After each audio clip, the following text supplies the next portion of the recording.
and Wargamers like Warpetrie here, and welcome to day 8 of my 90-day challenge. I hope you all have been enjoying the past week of my 90-day challenge videos, and so I haven't really done too much today. What I have done is take off more layers of paint of all the Dark Angels and some of the towel that I have in my little pine sol pot.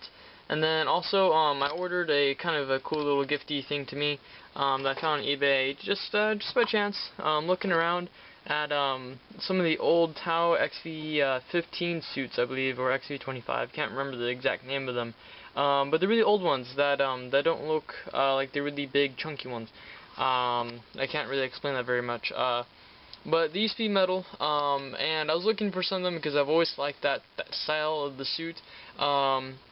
But then GW released that they have the same suits now in Finecast, so that's awesome. I'll definitely be getting some of those as I want to try to get more used to the stealth, and I think that stealth can be really used in 6th edition with some of the extra moves and things like that. But as I don't have the rulebook myself, I really don't know how much that's going to play a role, but I still want the models anyway. And if you looked at my Facebook page, if you've checked it out recently today, you'll see that I was actually, or that I was pretty happy that they made some other kits too. Quite frankly, not too happy that they have the broadside and the XV8 Commander kits as blister packs, and they're upgrades, so you had to buy a $14 upgrade on top of the 25 and 75-cent box set, which makes them like over 40 bucks or something like that. Which is a little intense, kind of crazy. I don't know why Games Workshop did that. I would rather have seen just one box set and have them be the hybrid kits as they were before. I mean, I guess there's a pro and a con, but really they're just milking out more money that I have to pay to get my broadsides. Although I do have, I believe I already have 3. It's kind of sad. I believe I do have 3. I see 2 sets of railguns that I've already stripped of models, and then also I have a Forge World one, which would make my 3rd. So I already have a squad of them, and I already have 2 hammerheads as well. So I think I'm already covered from my broadsides. But still, any other Tau player that might want them, that's kind of a pain.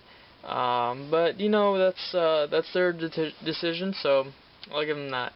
But the cool thing is though that on bit stores you would probably be able to buy the individual bits a lot easier, with more ease than actually having to trying to find the metal versions. Anyway, let's get on to what I got from eBay. I don't have my stand, and this doesn't require my knife. So sorry for the guys who really enjoy me using my knife. But this one does not require, so let's see if I can get this open with one hand. The whole one-handed trick that so many YouTubers fall into when they're unboxing things. Although this is just envelope, so it's not really that difficult. And so let's pop it out. Let's see here. Like I said, this was just by chance. I saw it, I'm like, oh, that's really cool. I really want that. And so it's kind of a big clue already, and this thing's actually kind of big. I'm gonna unfold this, and I'll be right back. And so here it is. This is actually on my floor because it won't really fit too well on my desk, and so sorry about the big glare that you got there. But this is actually really cool. And so it's a Dark Angel with the chaplain, just like the cover of the rulebook, and or the current the current version of the Dark Angel Codex as of now. And this chaplain's actually really legit. He looks pretty cool. I want a model of this guy because that'd be really cool. And but see, Games Workshop, it's not some phony thing that some guy made. 140,000. We got the guys coming out of the temple, or the, not really the temple, but the chapel there, and you can make out, if it's not completely unfocused, kind of like a chapter master coming out. And then you can see the tech priest dude.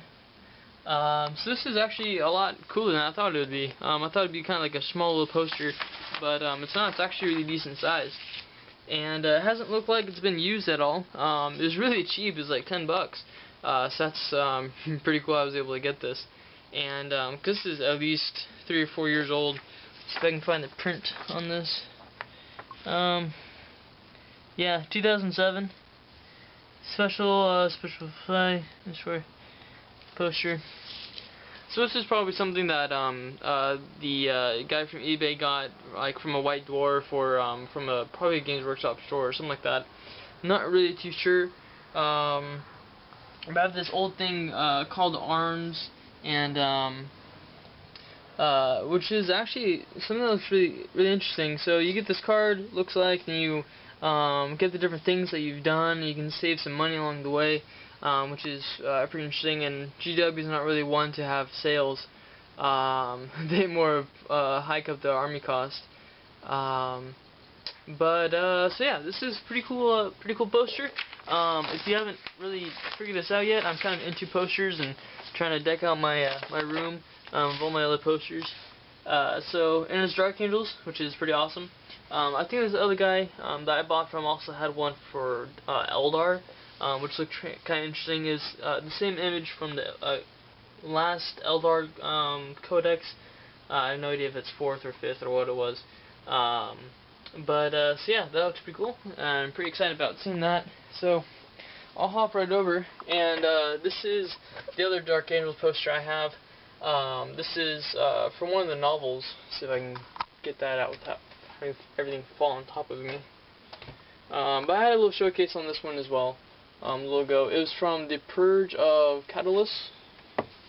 From this book here. Very good book. I thoroughly enjoyed this one. And it's a shame that well, not really a shame, but kind of disappointed that the next Dark Angels book is going to be more of a book on tape type of idea. So I'll probably listen to it while I'm working or something. But I'm definitely still going to get it, and I'm also going to get the next Dark Eldar book that is coming out. I forgot what the name of it is, but I'm going to bring that on my Whitney trip. And then also, this is the last poster I got with the whole 40th anniversary thing. I did a little video about that too. So there's that guy.